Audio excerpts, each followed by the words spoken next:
Saudara pendengar di segenap penjuru tanah air, selamat bergabung dengan Lumen Indonesia. Lumen Indonesia, siap melayani Anda setiap hari. Saudara terkasih, marilah kita bersatu dalam Tuhan kita Yesus Kristus yang tidak berubah dahulu, sekarang, dan selama-lamanya.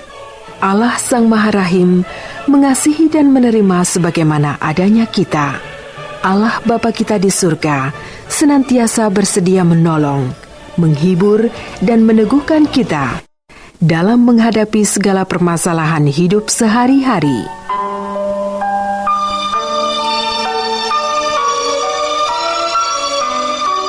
Saudara-saudari, marilah kita mendengarkan renungan dengan judul Gratis dari Tuhan.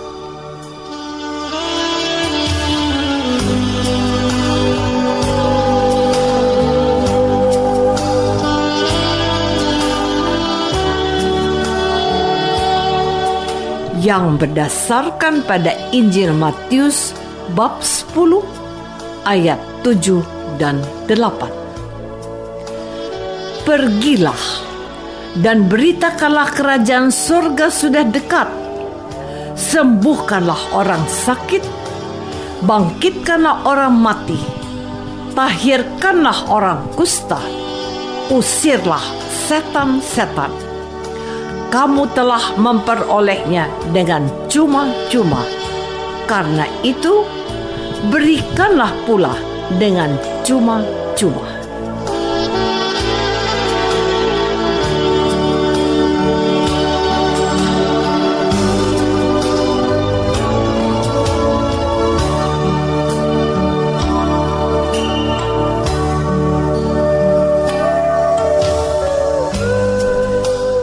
Dalam nama Bapa dan Putra dan Roh Kudus. Amin. Saudara-saudari terkasih dalam nama Tuhan Yesus Kristus. Kita tentu sudah pernah mendengarkan lagu Amazing Grace. Boleh dikatakan kalau lagu ini tergolong evergreen song atau lagu abadi. Lagu yang sudah diterjemahkan ke dalam berbagai bahasa ini melukiskan tentang keajaiban rahmat Tuhan. Grace artinya rahmat. Rahmat artinya anugerah dari Tuhan secara cuma-cuma. Dalam bahasa Indonesia, kita mengenal kata gratis. Gratis artinya tidak perlu dikembalikan. Pemberian tanpa syarat. Hari ini kita mendengarkan firman Tuhan yang mengatakan, kamu telah memperolehnya dengan cuma-cuma. Karena itu, berikanlah pula dengan cuma-cuma. Ini artinya bahwa setiap rahmat atau anugerah dari Tuhan itu mengandung tugas atau kewajiban untuk dibagikan dan diteruskan dengan cara yang sama, yaitu dengan cuma-cuma juga. Peribahasa Latin mengatakan do ut des, artinya saya memberi supaya engkau memberi.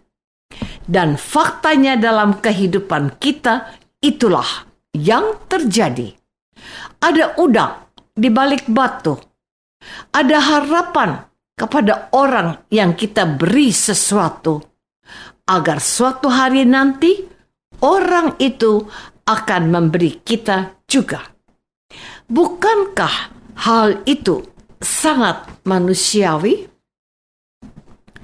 Saudara-saudari terkasih, hari ini Gereja Kudus memperingati perayaan orang kudus, yaitu Santo Barnabas.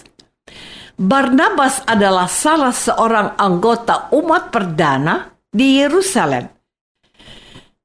Nama aslinya adalah Yusuf, tetapi ia lebih dikenal dengan nama Barnabas. Barnabas artinya anak penghiburan. Barnabas dikenal sebagai penginjil di Antioquia dan Siprus dan menjadi teman seperjalanan dari Paulus. Fakta yang patut dicatat dari Barnabas bahwa ia dan Paulus untuk menjadi Kristen orang tidak harus disunat seperti kebiasaan orang Yahudi. Barnabas adalah seorang penginjil yang gigih. Barnabas telah melaksanakan perintah Tuhan yang kita dengar dari Injil hari ini. Pergilah dan beritakanlah kerajaan sorga sudah dekat. Sembuhkanlah orang sakit, bangkitkanlah orang mati, tahirkanlah orang kusta, usirlah setan-setan. Kamu telah memperolehnya dengan cuma-cuma, karena itu berikanlah pula dengan cuma-cuma. Barnabas telah dipilih untuk menjadi utusan dan ia telah melaksanakan tugasnya dengan sempurna.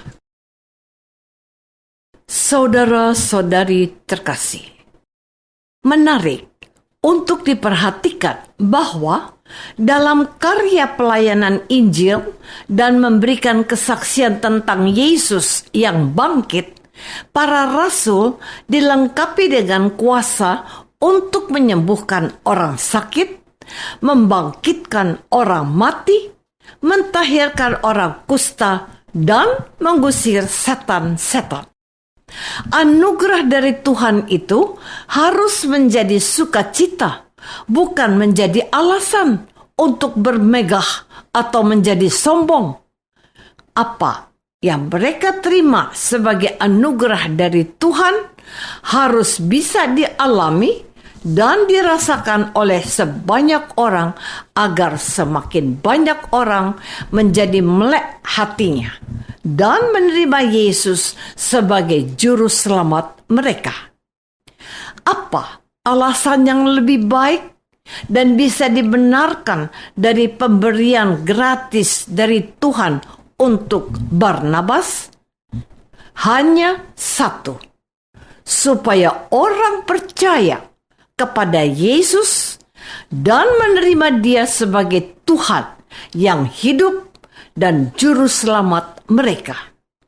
Sukacita apakah yang patut dibanggakan oleh seorang pewarta Injil dan kita orang-orang yang percaya kepada Tuhan?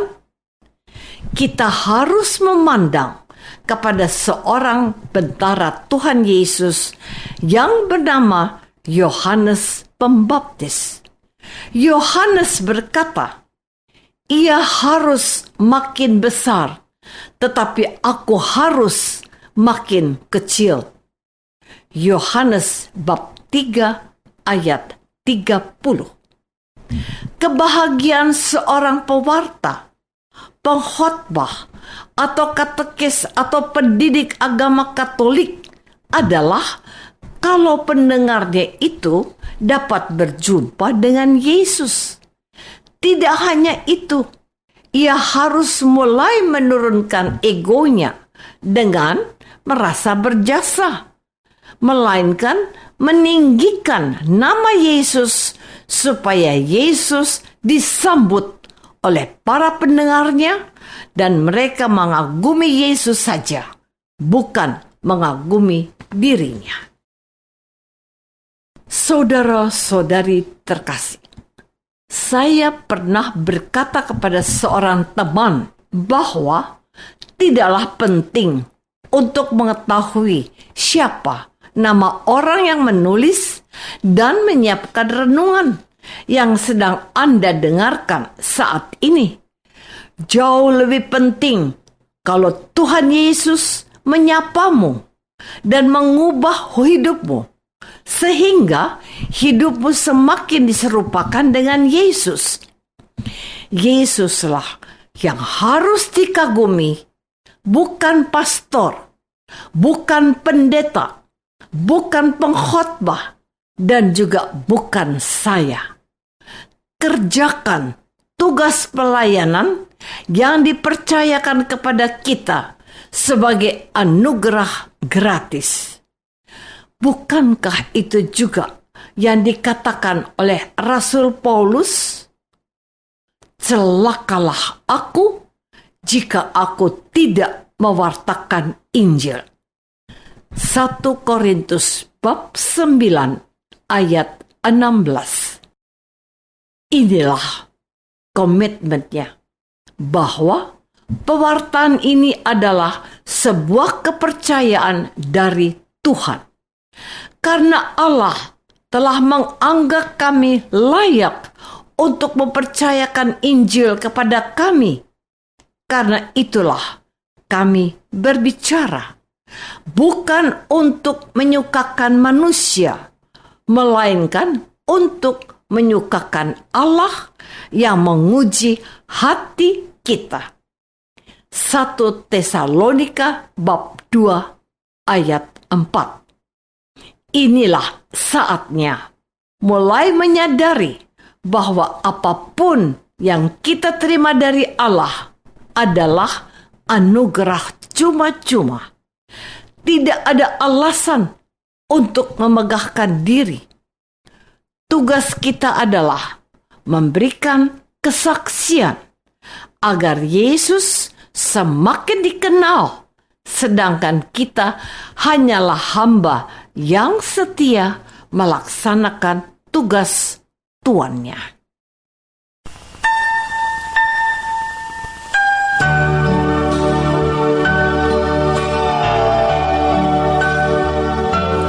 Marilah kita masuk dalam saat hening sejenak untuk meresapkan renungan yang baru saja kita dengar bersama dalam kehidupan iman kita masing-masing.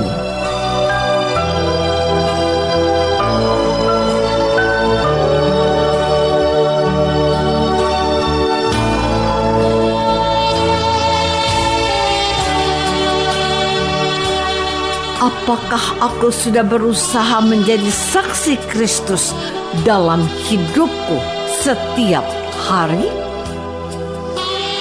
Marilah kita berdoa. Bapa yang Maha Baik, kami bersyukur atas anugerah gratis yang selalu melimpah dalam hidup kami.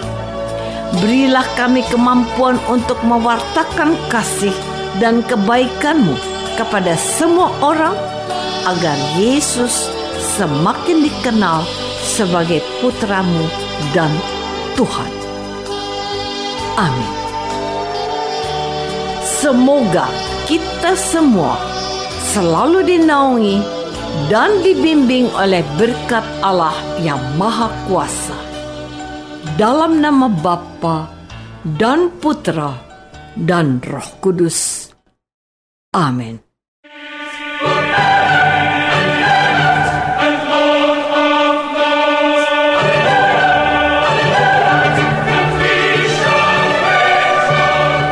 Dengan penuh kasih dan sukacita, Lumen Indonesia mengundang saudara-saudara seiman di segenap penjuru tanah air. Sekiranya ada tanggapan ataupun saran, kirimkan surat Anda ke Lumen Indonesia. Terima kasih atas perhatian Anda. Sampai berjumpa lagi dengan Lumen Indonesia pada waktu dan gelombang yang sama esok hari.